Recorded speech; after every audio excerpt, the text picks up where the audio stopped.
see it widen beyond Israel and Hamas. And again, we're going to keep working with partners in the region to prevent that from happening. Okay, and then on the Red Sea, you mentioned that joint statement that came out today, and that Singapore has added their names to that as well. Yeah. But that is just 13 countries total. That's smaller than the 44 that issued a statement in December, and countries that you would think would be on that list, like France, are not. Is there a reason why that's not a broader group of countries that signed on? I mean, first of all, 13 other nations signing up to language like that, or 13 total nations, 12 others than us, I think is significant. Other nations can speak for themselves about their decision-making with respect to signing on to public statements. There are, as you know, many nations that are assisting us in Operation Prosperity Guardian in the Red Sea that don't want to be public, that are contributing capabilities, but they don't want it public. So I think you're seeing an increasing number of nations around the world, particularly as commerce in the Red Sea gets affected. And shipping companies are making difficult decisions about whether to transit the Red Sea and the impact that it's beginning to have on global commerce. Countries are more and more becoming aware of this increasing threat to the free flow of commerce in the Red Sea by the Houthis, and are increasingly being willing to express their discomfort with that. John, thanks so much. Is it the White House's view that the elimination of Hamas is an attainable goal? What we've said before is, well, first of all, the Israelis should speak to their military goals. We have said that we absolutely believe they have the right and responsibility to eliminate the threat that Hamas poses to the Israeli people. Now, they have said for themselves, Peter, that the way they're going about that is really targeting infrastructure, tunnels and command and control nodes, as well as leadership. It is not that unusual or different approach than we took ourselves in places like Iraq and Afghanistan, going after the leadership network. Now, you can certainly significantly degrade a terrorist organization's ability to operate, train, and conduct attacks by going after its leadership. You are probably not going to eliminate the ideology which underpins that group, and we've seen that in Al-Qaeda, ISIS, other groups. So let me be clear, there is a difference between language the U.S. has used in the past with the language degrade, to try to degrade the leadership and the ability to attack. So does the U.S., just to be clear, I understand Israel's role in this, does the U.S. believe the elimination of Hamas, though, is an attainable goal? We believe that it is absolutely an attainable goal for the Israeli military forces to degrade and defeat Hamas's abilities to conduct attacks inside Israel. It can be done militarily. Are you going to eliminate the ideology? No. And are you likely going to erase the group from existence? Probably not. But can you eliminate the threat that Hamas poses to the Israeli people? Absolutely. Okay, let me ask you another question if I can. We've been talking about the Houthis here. We heard from Maersk and some of these other companies that obviously the Danish shipping giant that paused its operations in the Gulf of Aden and in the Red Sea. A lot of other shipping companies are either pausing or rerouting right now. How concerned is the United States that these shipping companies may be pausing or trying to find other routes or revisiting that region altogether right now, given the impact it could have on the United States in terms of supply chain, inflation, whatever else? Well, if we weren't concerned, we wouldn't have stood up an operation in the Red Sea, now consisting of more than 20 nations, to try to protect that commerce. The Red Sea is a vital waterway. A significant amount of global trade flows through that Red Sea, and by forcing nations to go around the Cape of Good Hope, I mean, you're adding weeks and weeks onto voyages, and untold resources now, expenses have to be applied in order to do that. Plus, it's just a more dangerous journey. So obviously, there's a concern about the impact on global commerce. Is this a pocketbook issue that Americans could be concerned about, given the supply? We haven't seen that effect yet. At risk of being. It would depend on how long this threat goes and on how much more energetic the Houthis think that they might become. I mean, right now we haven't seen an uptick or a specific effect on the U.S. economy, but make no mistake, it is a key international waterway, and it can have an effect on the global economy. Thank you, Karine. Thanks, John. To follow up on the eradication of Hamas, does the U.S. know how many more members of Hamas are left to eradicate? We have estimates. I'm loath to put the numbers out there right now because they are just estimates. But but Hamas still has a significant force posture inside Gaza. Is there any way you can characterize the progress that's been made in terms of percentage? How is Israel done, basically? If you're, if it's their operation, obviously you're keeping track of progress. I've been trying real hard not to give them a report card here, and I think that's a wise thing for us to do, is to refrain from analyzing and armchair quarterbacking their military operations. They themselves have said that they have targeted and been successful against a range of leadership of Hamas, certainly at the brigade level and higher. And remember, these guys are organized like a military. It's not just some ragtag group of terrorists. I mean, they have a pretty sophisticated military underpinning and structure to them, and they've gone after quite a bit of those leaders. They've gone after a lot of their mid-range and lower-level fighters as well. I think I'm going to let Israel characterize how they've been doing, but they have, without question, let me just say this broadly, they have had an effect on Hamas's ability to command and control itself, to resource itself, and quite frankly, to lead their troops. And just one quick clarification on the airstrike in Lebanon. Is the U.S. assessing to try to determine who is responsible for that? For which one? The airstrike in Lebanon that killed the Hamas leader. I'm not aware of any efforts of the United States to assess that or to analyze that. We certainly weren't involved in any way whatsoever. Thank you so much, John. Moving on to Ukraine, first of all, just your assessment of what we've seen in the last few days, but then also there's a Newsweek report that the U.S. is going to destroy several hundred quote-unquote expired ATACMS, which is, of course, a weapon that President Zelensky has asked for specifically. Can you confirm that? And is it possible that the U.S. could send those to Ukraine? And would that be a political decision or a military decision? I cannot confirm those reports. That's really a better question put to the Department of Defense. How about a lay of the land in the last few days, where we are? I mean, look, just broadly speaking, in the last 48 to 72 hours, you all seen that Russia continues to launch drone and missile attacks, including ballistic missile attacks, on targets inside Ukraine, to include not only military targets in Ukraine, but civilian targets in Ukraine, to continue to try to weaponize winter, to go after their infrastructure. I mean, so for all the ballyhoo that I heard in the last few days about Mr. Putin and some press reports that he's all of a sudden willing to negotiate, he sure doesn't act like a guy who's willing to negotiate. He's doing everything he can to try to put the Ukrainians on their back feet, which is why it's so important that this supplemental funding request that the president put forward gets passed. We have given now Ukraine the last security assistance package that we have funds to support right before New Year's, right after Christmas. And we've got to get support from Congress so we can continue to do that. Israel too. South Africa's filed this 84-page lawsuit against Israel, accusing them of genocide. Israel says that this is blood libel. Does Washington agree? And where does this put Washington and Pretoria? We find this submission meritless, counterproductive, and completely without any basis in fact whatsoever. Thanks a lot, John. What's the U.S. assessment of the larger goal that Israel has set to eradicate Hamas? Is that still considered to be a realistic and wise military objective? I think I just answered that with Peter. We don't believe that military attacks alone are going to eradicate an ideology. And it's not likely that you're going to get rid of every single Hamas fighter. So in that sense, I mean, you still have to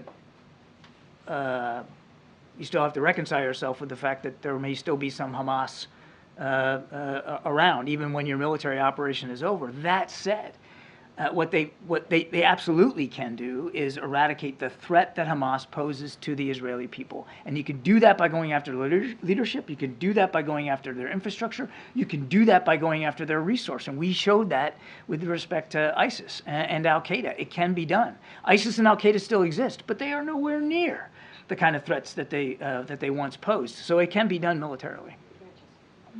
A couple more on Israel.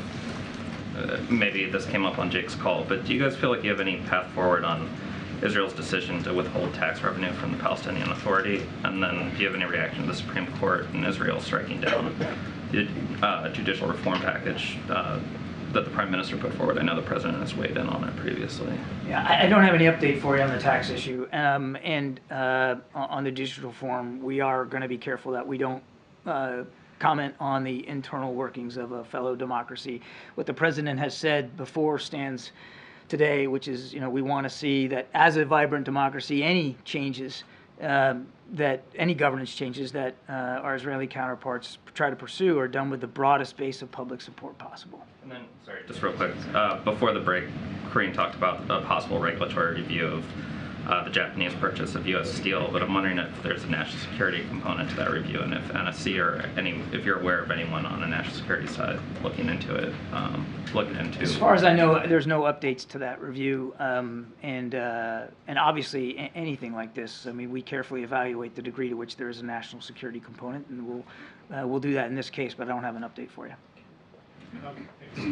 John, can you give us an update on the hostage situation in Israel and the kind of the status of the talks with the Qataris and others to move that forward? Is it the U.S. opinion that it's at this point pretty much stalled, or is there some hope of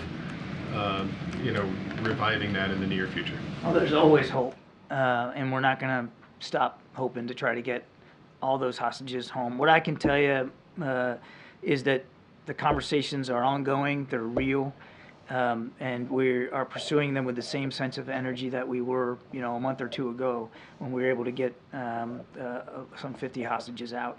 I would tell you that I don't have any specific progress to report today, but we're not gonna stop talking about it. We're not gonna stop working on it, and we're not gonna stop engaging our partners. Are there any new talks scheduled with McGurk or anybody else in the region? There have been ongoing communications. I mean, I don't have anything on Brett's schedule to speak to specifically today. I think you can expect that he will be, as he has been, constantly engaged on this, as will David Satterfield on the ground. But it's an ongoing conversation.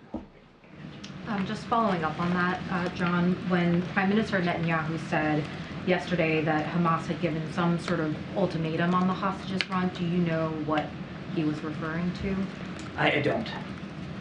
On a separate topic, I wonder what you made of Hassan Nasrallah's speech today.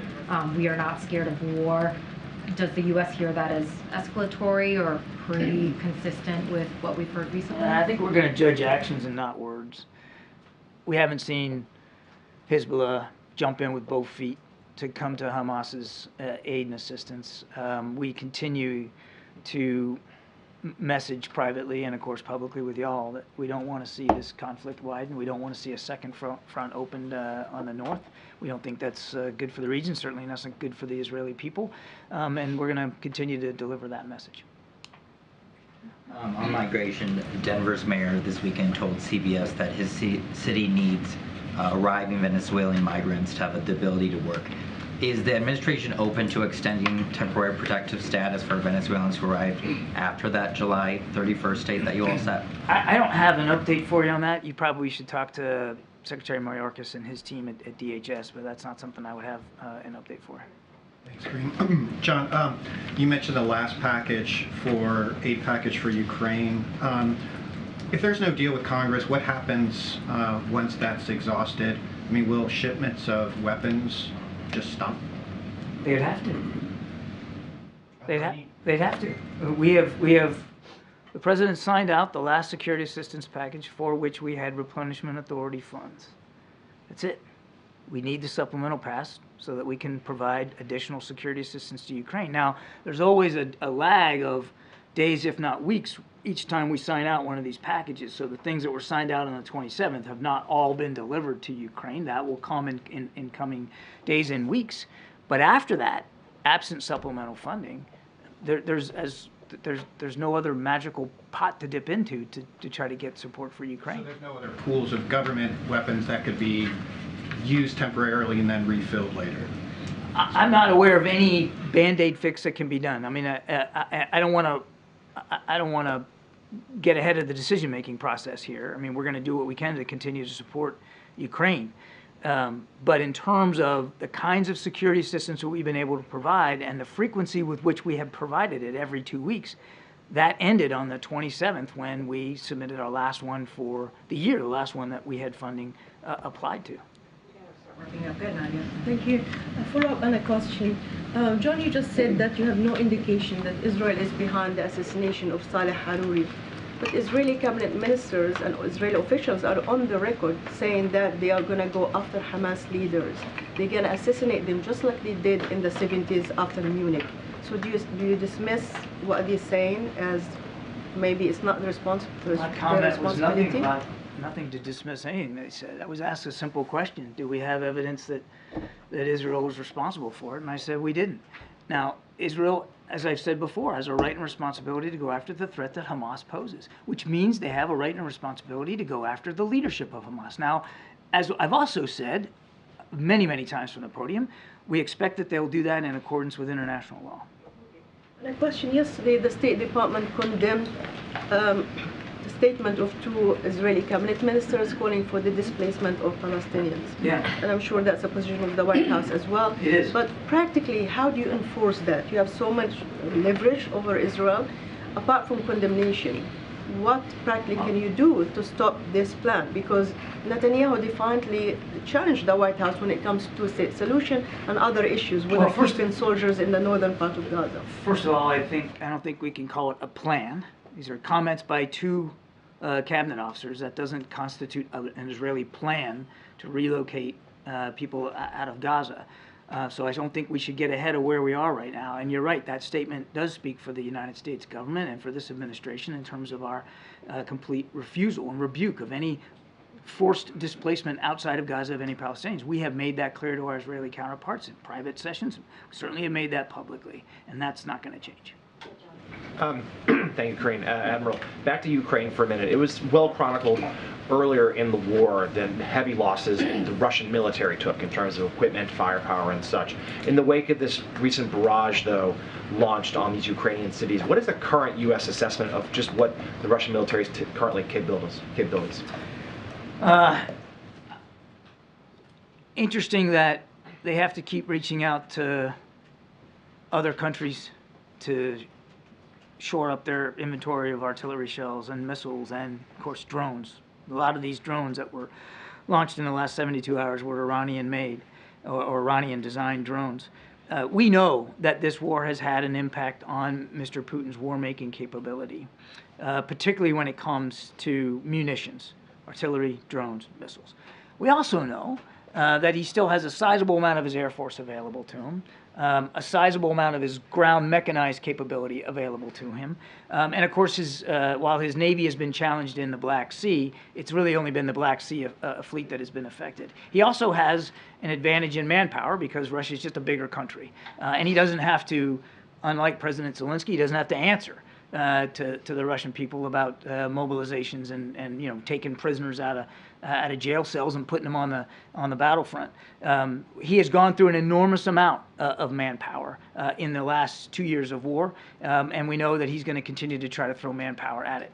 All that said, Jonathan, that's on the plus side of the ledger for him. On the negative side of the ledger, command and control in the Russian army is still abysmal. Morale, leadership, absolutely at the dirt floor. They are still heavily reliant on long-range kind of strikes because they got that available to them.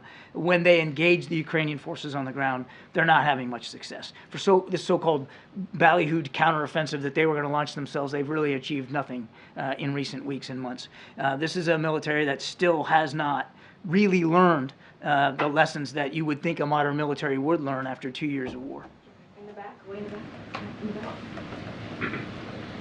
Yeah, Admiral, you said that the United States doesn't want a second front, and you also said that Israel has a right and responsibility to go after Hamas leadership, but isn't the United States and the President, aren't they exactly widening and escalating this, given the fact that the U.S. is supporting chasing Hamas leadership outside of Gaza? I mean, the fact that it's going into Lebanon, a sovereign nation.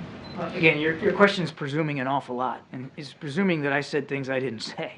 I'm not confirming that the Israelis took this airstrike. I would refer you to them to speak to their military operations. I did. Nevertheless, I'm not confirming that they took this strike. They have a right and responsibility to go after Hamas leadership, and we expect that they'll do that in accordance with international law. Nothing's changed about the fact that we don't want the conflict to widen. I mean, heck, my opening statement was 4 or 5 pages worth of talking about all the kind of capabilities that the president's putting in the region to prevent that very outcome. Okay, so let me follow up on that then. Given the Red Sea patrols, we knew in advance of those being set up that the Iranian defense minister said very clearly, nobody can make a move in a region where we have predominance. The United States knew that, set it up anyway.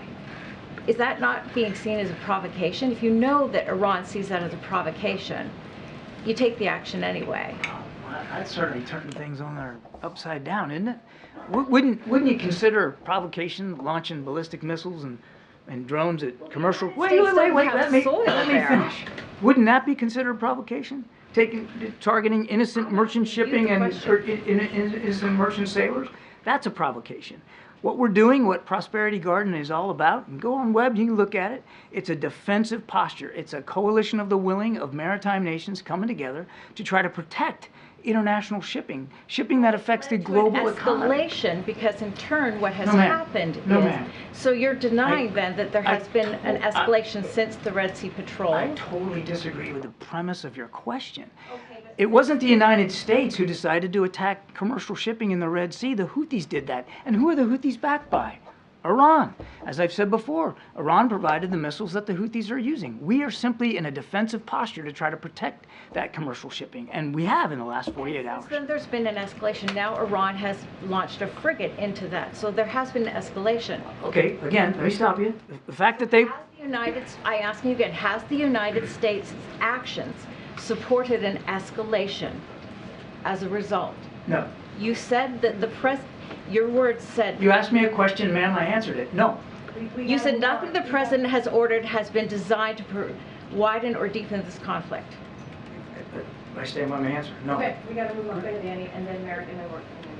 Thanks, Kim. Thanks, Admiral. Just on the, you mentioned a recent call with Netanyahu. Can you speak to the tenor of the recent conversations between the President and Prime Minister Netanyahu? There have been reports of sort of growing tensions between them, and can you describe to us what the tenor of those conversations? No. No, I'm not going to get into describing the tone and tenor. We do a readout of these conversations. We'll continue to do that. Look, these are two guys that have known each other a long, long time. They don't agree on every issue, and you shouldn't expect that they would agree on every issue. The President is able to have candid, forthright conversations with counterparts, and when you're friends with a country the way we are with Israel, those conversations can be, they should be candid and forthright. Thank you very much. Two questions on Ukraine.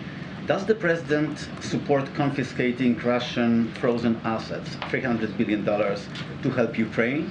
And second question, how much of the equipment that was delivered to Ukraine by the US has been damaged by Russia? Do you have any assessment?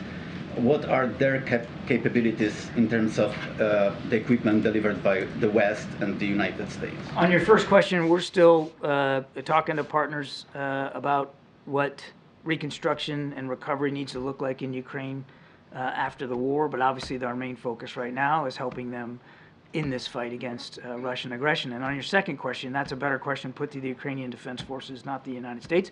We are working very, very hard to make sure that every system that is provided to Ukraine, there's a measure of accountability for it, that we can assure the Congress and the American people that that material is being used appropriately on the field of battle. And we've seen no indication that it hasn't been, that there's been some wide-scale corruption or misuse by the Ukrainian military. But it is war. It is war. And these things are sometimes being expended hand to mouth. I mean, they no sooner get into Ukraine than the Ukrainians are firing them at Russian troops. So we're working real hard on accountability. But as for every single bullet and bean that have been given to Ukraine, I mean, that's really something for the Ukrainians to speak to. Every single bullet, I'm asking about, in general, about Ukrainian capabilities in the war with Russia. Are you tracking those? Of course we are. Yeah, in fact, we added we added expertise and individuals to the team in Kyiv, specifically for accountability purposes. And the Ukrainians understand our need for accountability. They share that, and they have made it clear that they're willing to work with us on accountability measures for all the systems that are being provided. I would just tell you, broadly speaking, without speaking to every single artillery shell, The kinds of material we give Ukraine is given to them with thoughtful deliberation based on what they say they need in the moment and in coming weeks. And we've seen that with every package that we've delivered. Number two, as I said, in many cases, this stuff is going right from the trucks and the trains to the hands of a soldier on the battlefield. Not everyone, but oftentimes it's that fast. They are using these things appropriately in defense of their country. Thanks, Admiral. Thank you. Appreciate it. Thank you, John. Thank you so much. Okay, Darlene, good to see you. Want to reset us and start us off again? Sure, good to see you too. For the first time in the U.S., there are wind turbines that have sent electricity to the grid. There's a wind farm off the coast of Massachusetts. It delivered some power just before midnight on Wednesday. It's a project the Biden administration had signed off on, and I was just wondering if the president supports this kind of energy. Is he aware? Any reaction that you can share? So I don't have a reaction for you at this time. I would have to get back to the team, and I certainly have not spoken to the president about this particular issue. As you just stated, that is something that we are, when it comes to wind turbines. You've seen the president visit many manufacturing factories where they are certainly leading with that and manufacturing those wind turbines. So certainly that is part of our climate change, certainly an initiative, clean energy. So that's certainly something that we have been very much backing and supporting, but that particular issue I have not touched base with the president about. And then two other quick ones. Will the president have a public schedule tomorrow or Friday? I don't have anything at this time for you. As you know, he will be traveling on Saturday for January 6th to Pennsylvania. That is something that the campaign is putting together. So if you have any specific details, we'll certainly make sure that you reach out to them. I just don't have anything else on his schedule for the next day or two. And is there a list of the scholars and the historians that the press office said he had lunch with today in the lead up to the January 6th? I don't have a list to share at this time. For folks who are not tracking, this afternoon the president met or had lunch with a group of scholars and historians to discuss ongoing threats to our democracy, whether here and also abroad. This is something that he tends to do, especially as we head towards an important day like January 6th. So it's something that it is commonly done. He's done it. He's met with a diverse group of historians before. I don't have a list to provide to you at this time. Thanks, Karine. On the scholars and historians meeting, that statement referenced threats to democratic institutions in the country. Does the president think that there are any specific policy changes that are needed to strengthen institutions ahead of the elections? I don't have any policies to announce or preview for you at this time. Look, the president has always been clear. I've been clear from this podium as well. What happened on January 6th was unprecedented, an attack on our core principles, an attack on our democracy. What we saw was an attack on our rule of law, attack on our Constitution. We saw the Confederate flag in the middle of the Capitol building. It was a terrifying and horrific day, and a dark day in our history, sadly. But I just don't have, as far as policy-wise and our strengthening our institutions, don't have anything to share at this time. But specifically, does he think the United States is ready to have free and fair elections in November? Well, we have to. I mean, that is what we need. We have to. That's what the president believes in, right? He believes in having a democracy that works, on having a free and fair election. That's something that he has spoken to, obviously. But I don't, as far as our policies for our institutions, announcing any new policy, I don't have anything just announced at this time. But clearly, that is something that the different agencies who are involved are certainly making sure that we get to a place that where Americans are able to vote freely in November. And do you have any reaction to the new data out of Treasury that the national debt has hit a record $34 trillion? So yeah, if you look at that data, it's a trickle. There's a trickle down debt. If you think about it, Republican tax cuts are responsible about 90% of it. Of the increase in the debt as a share of the economy over the last 2 decades, excluding emergency spending. And so, as we know, you've heard me say this, you've heard the president speak to this, of what he has done to certainly lower the debt. He signed a legislation to lower the deficit by $1 trillion, right? When you think about the inflation Inflation Reduction Act that's going to lower prescription drug costs and cracking down on the wealth tax cheats that we've seen. And then his agenda would cut the deficit another $2.5 trillion by making the wealthy pay their fair share. So that is what the president has done. What we've seen on the other side is the complete opposite.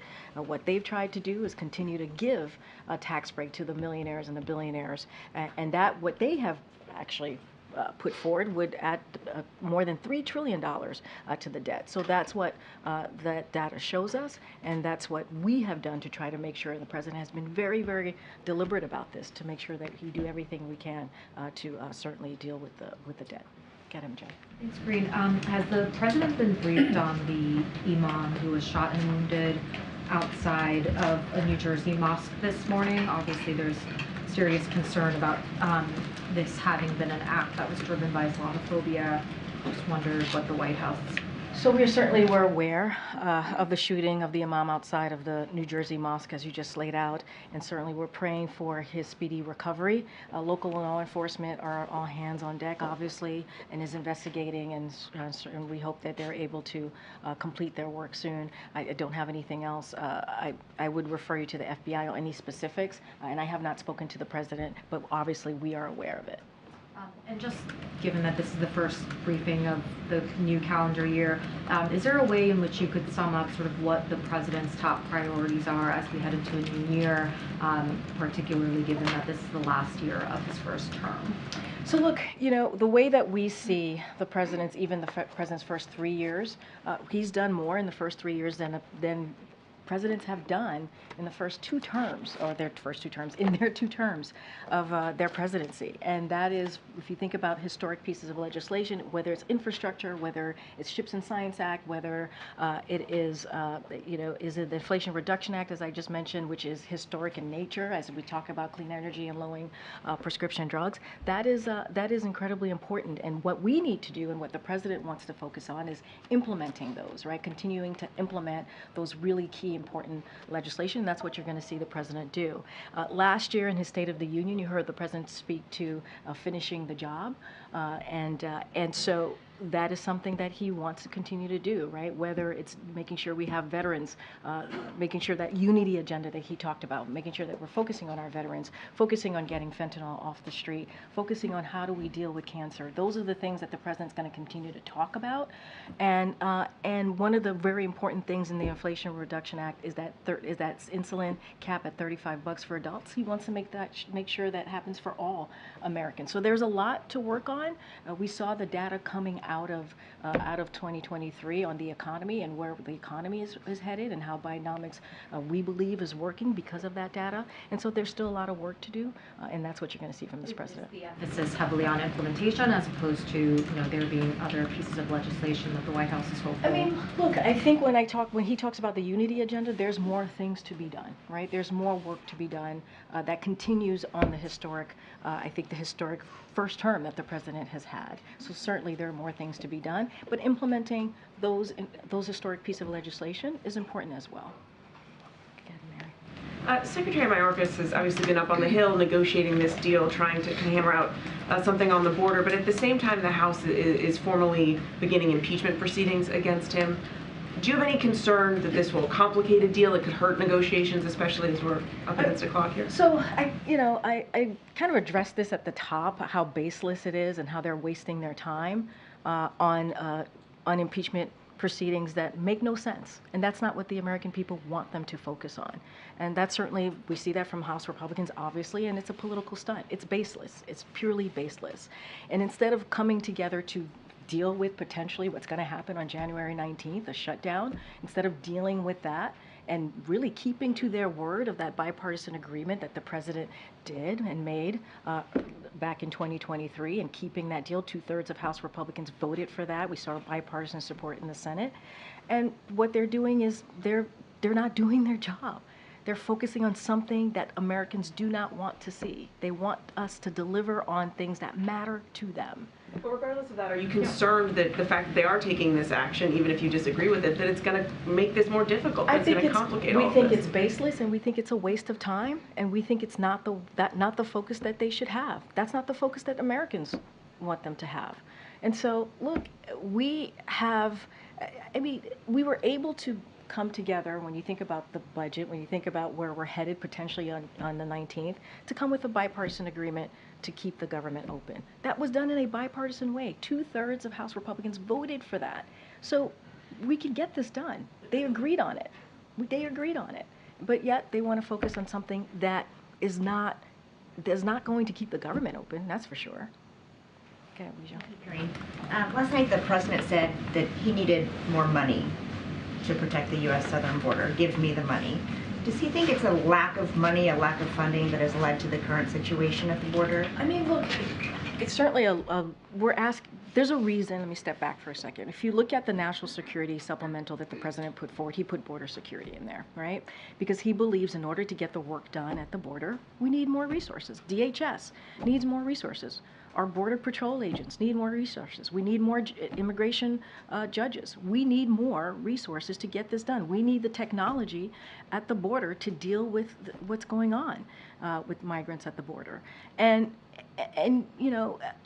last May, the Speaker and the Republicans in the House, they voted to get rid of 2,000 Border Patrol agents. I mean, that's their focus. So of course, that's not helpful.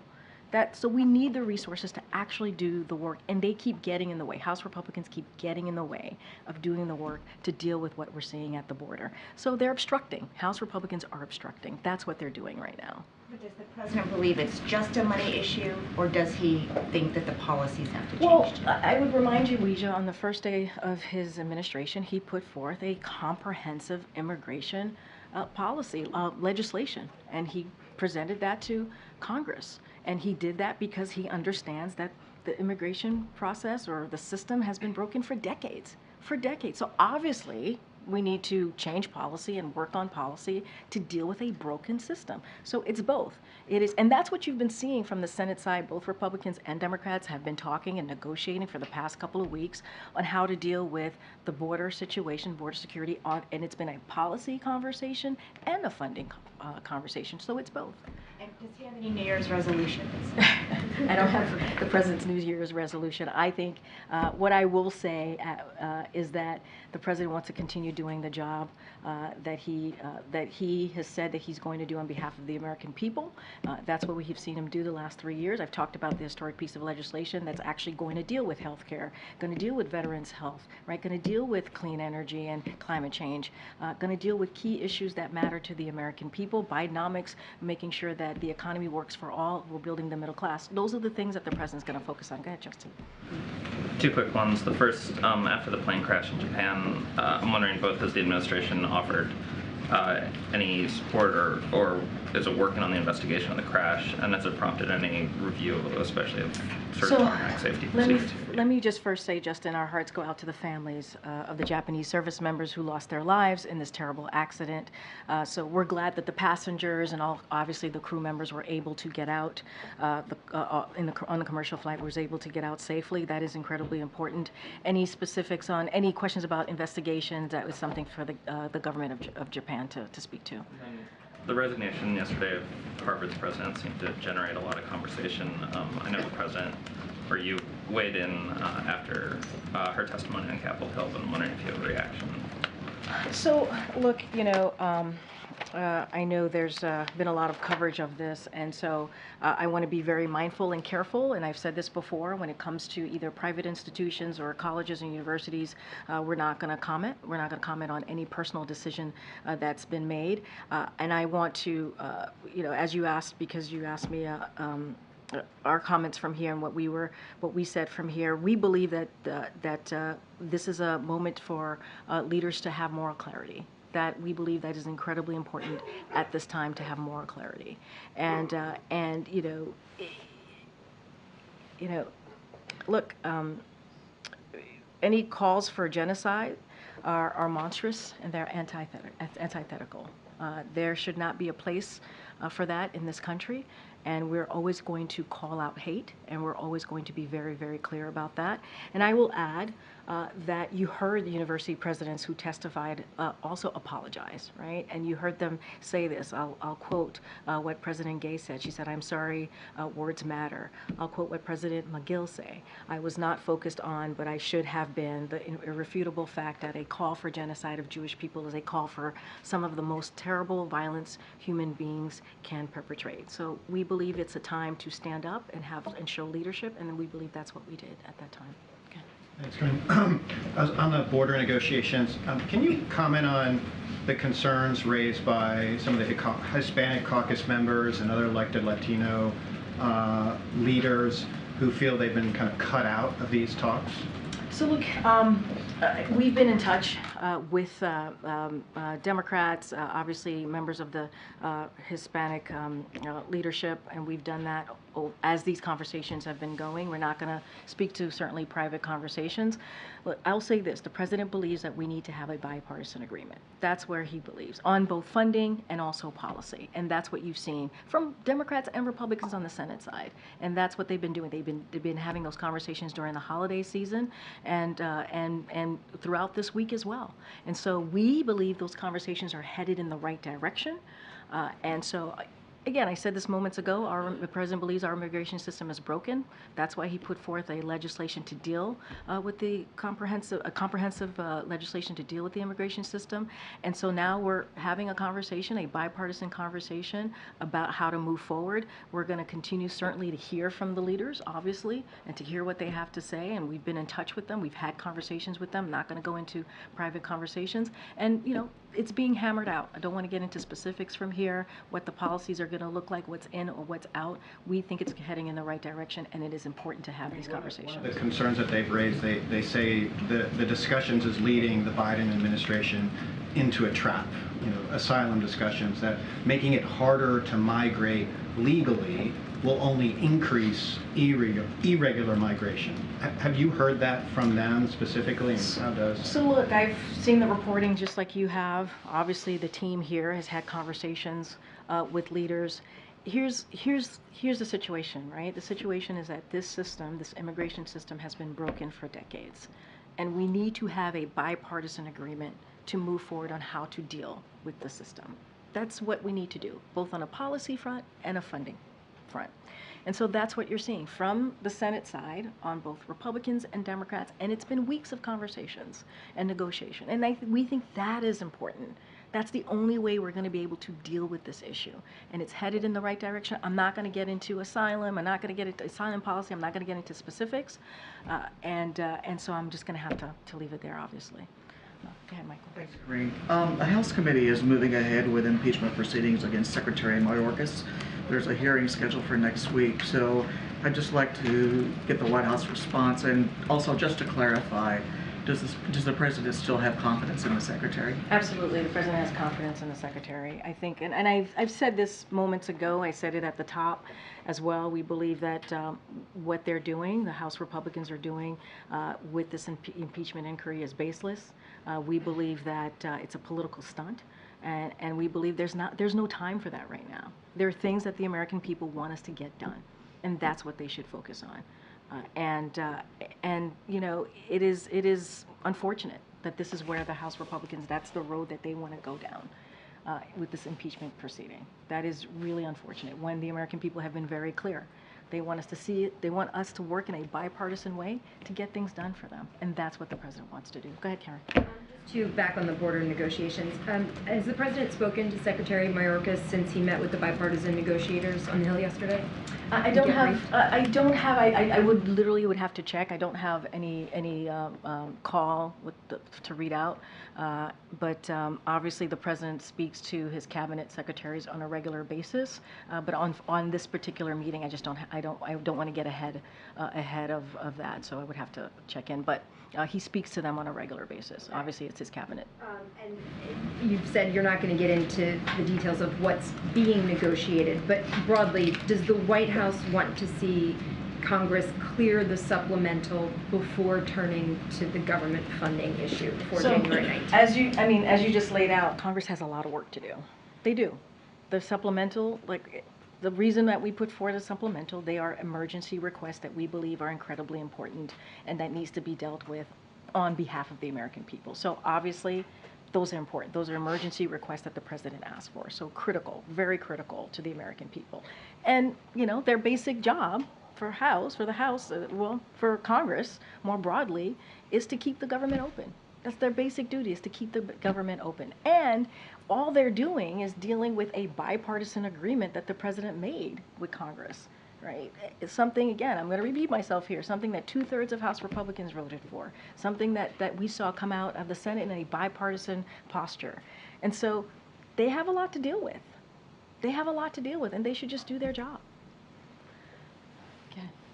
Does the president still have plans to visit the disaster site in East Palestine, Ohio? So I don't have any schedule of the president at this time, but I will say this: the president continues to oversee, as you know, and we've said it multiple times from here. It was a robust recovery effort to support the people of East Palestine, and we will visit when it is most helpful. The president will visit when it's most helpful to the community, and so we're going to continue to stay on the ground as long as possible. Remember, because we had that robust operation, while ensuring that Norfolk Southern is held accountable for the trauma they inflicted on this community.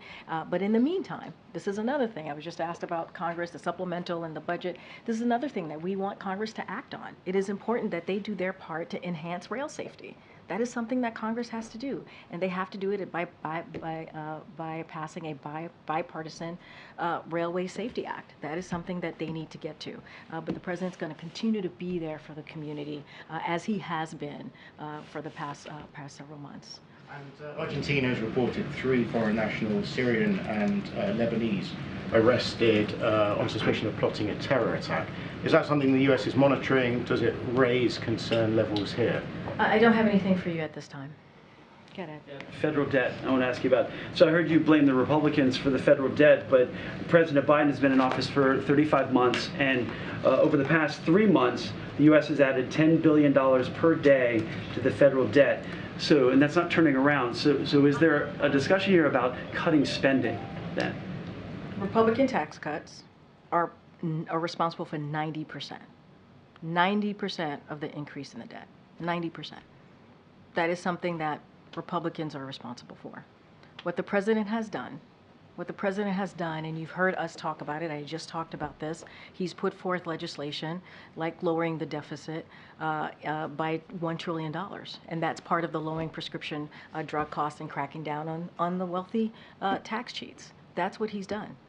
You know, $1.5 trillion, again, another way to lower the deficit, and that is through wasteful spending on special interests like Big Pharma. The president beat Big Pharma. That's what he was able to do last year because of the policies that he has put forth. And meanwhile, yeah, you know what? The GOP, or congressional Republicans, what they want to do is they want to continue with their Maganomics. What they've proposed will add $3 trillion to the debt. That's the numbers. You're a data guy. That's the numbers. That's what we have seen. Real quick, also on the border, the vice president is in Los Angeles. I'm sorry, went to Los Angeles to Las Vegas today, and the House Speaker is along the border. Does the president still have confidence that the vice president can get to the root causes of the migration to stop the flow? The president sees the vice president as a partner. She's a partner with him on all of the successes that we have seen, what we've been able to do the first term in this administration, the first 3 years of this administration. I just listed out historic pieces of legislation that we've been able to get done, whether it's lowering prescription drugs, whether it's dealing with veterans care, whether it's dealing with climate change, whether it's Bidenomics dealing with the economy. That is something that he has done in partnership with the vice president. So he has all confidence in her and will continue to do so.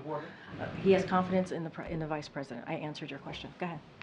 With the additional indictment of Senator Menendez, does the president think the senator should resign? That's up to him. That's a decision that he needs to make. And obviously it's a serious matter. And he thinks it was the right thing that he stepped down as chairmanship. As anything else to your question, that's something for the senator to decide on. Broadly, though, does the president trust the senator? And has the senator been cut off by the White House, communications at all? I'm not going to get into any private discussions here at the White House, but that is something, as it relates to him resigning, that is something that the senator has to deal with. Go ahead.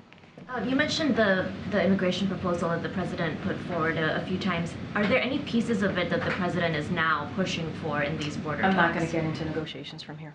Why is he not actively pushing for any parts of it? I didn't say he wasn't. I'm just saying I'm not negotiating from here. Thank you, Karine. A couple weeks ago, you had said what we're seeing at the border isn't unusual, but in the month of December, there were more than 302,000 migrant encounters, the highest total for a single month ever reported. So does the administration concede that what we're seeing now is unusual? What I said was, to be exact, is that what we're seeing at the U.S. is ebbs and flows in how many migrants arrive at the border. It's something that happens every year. It ebbs and flows. And it's fueled by efforts of smugglers to encourage irregular migration. And I will add, since May 12th, DHS has removed folks who have been here illegally, who were not here on a legal basis, about 460,000 people that they've been able to remove. That's what I said. Every year we see an ebbs and flow, and that's what we're seeing at this time, and which is caused by misinformation and disinformation from smugglers. Well, ICE reported that they only deported 142,000 in all of fiscal year 2023. December had more than double that cross in just a single month. So how is that really a measurable consequence? Since May 12th, DHS has been able to remove and return over 460,000 individuals who did not have a legal basis to be here. That's what DHS has been able to do since May 12th. And I will remind you, that just last week we had Homeland Security Advisor Sherwood Randall and Secretaries Biden and Mayorkas meet with the Mexican government just last week, and it was a productive conversation. And we believe that the President of Mexico has taken significant enforcement actions, and we are starting to see the results. And so a lot of this is diplomacy, right? A lot of it is having diplomacy. A lot of it is enforcement. I just laid out how last May, while DHS was starting to remove folks who were not here on a legal basis, you had House Republicans voting to get rid of 2,000 Border Patrol agents. That's what they were doing. So we're trying to deal with the issue, and we get it. It ebbs and flows every year. We get it. We understand what's happening at the border. That's why there's negotiations happening on the Senate side with Republicans and Democrats to deal with this issue.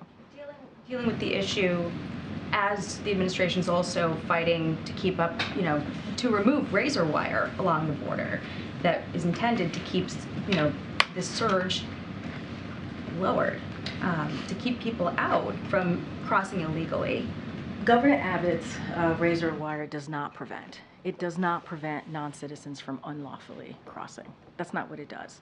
If anything, it puts at risk, it puts the lives of the Border Patrol at risk. It puts them in danger. That's what the razor wire does. And that's what the Governor Abbott is doing. Again, a political stunt that doesn't actually fix the problem and puts Border Patrol agents fixing it right now. Well, I just hope, but sure, a temporary solution, obviously. But I guess the reason that I'm coming Jackie, to it from this perspective is because it puts Border Patrol. It puts them in a difficult position, right? I hear you. But when you're talking about the impeachment proceeding, for instance, as baseless, and you have,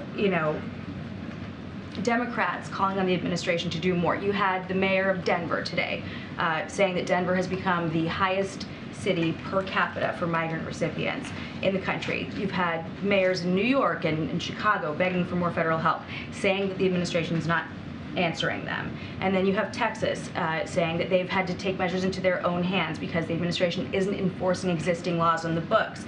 The numbers keep going up. You have, records being shattered every month. A population bigger than the size of Seattle coming in since October. And I understand where you're coming from, but in the meantime, when there's really not been any progress, and you always talked about how this has been an issue for decades, what is the administration doing right now to actually improve the crisis at the border? We have House Republicans that's literally blocking the president's effort to do something. That's what they're doing. They're playing political games. They're doing political stunts. Literally, House Republicans themselves voted to decrease the amount of Border Patrol agents by 2,000. They're getting in the way, and they don't want to help. But we are glad that we are working with Senate Republicans and Democrats in a bipartisan way to come up with a bipartisan agreement to deal with the border security. That's what we're seeing. Those negotiations have been going on. They're continuing this week, and we really do hope that we come to a place where we can talk about bipartisan agreement where we can deal with the funding and the policy. And, you know, House Republicans are getting in the way. That's what they want to focus on. That's where they see there could be the most effective. And that's not what we believe. That's not what the American people want. Go ahead, Peter. Just to be clear, how does the razor wire put Border Patrol agents at risk, Karine? The Biden administration themselves said that the agents have been cutting the wire to provide medical assistance to migrants or to apprehend migrants who have already crossed into U.S. territory. Let me be more clear. It makes it more difficult. It actually makes it more difficult for Border Patrol to apprehend those who do cross. So I'm going to be just clear that up a little bit. It makes it just makes it just to be more clear. It does make it more difficult for them to do their jobs, right? It does. A quick last question, if we can. President Biden obviously campaigned on the idea of being a bipartisan leader, the ability to work together. One of his biggest successes, the White House would say, would be the infrastructure law right now, $1 trillion. It was approved with the support of Democrats and Republicans. Right now, there's a new Republican House Speaker. President Biden hasn't had a one-on-one meeting with him yet. Many weeks have now passed. Is there any indication when that would happen, and what's precluding the president from saying, Speaker Johnson, come to the White House, let's sit down and talk about this? So here's what I'll say to that. You have Speaker Johnson, who has been very clear where he stands on the border, right? Who has continues with the House Republicans to make this a political issue and to move forward with political stunts, and has blocked any efforts for the president to deal with the border. That's what we've seen. That is what we've seen from the speaker. Now, the president has been able, with his team, right, to have a bipartisan conversation and negotiation with senators, Republicans and Democrats. That is a good thing. That is a good thing. We think those negotiations are headed in the right way as we talk about border security. And, you know, we are hopeful. We are hopeful that we'll come to a place that we are dealing with an issue that Americans really care about. And that's where we are, Peter. No that is where. The two sides to meet. I don't have anything to read out to you, but that is the playing field that we're seeing right now. That is. Thanks, everybody. I'll see you tomorrow.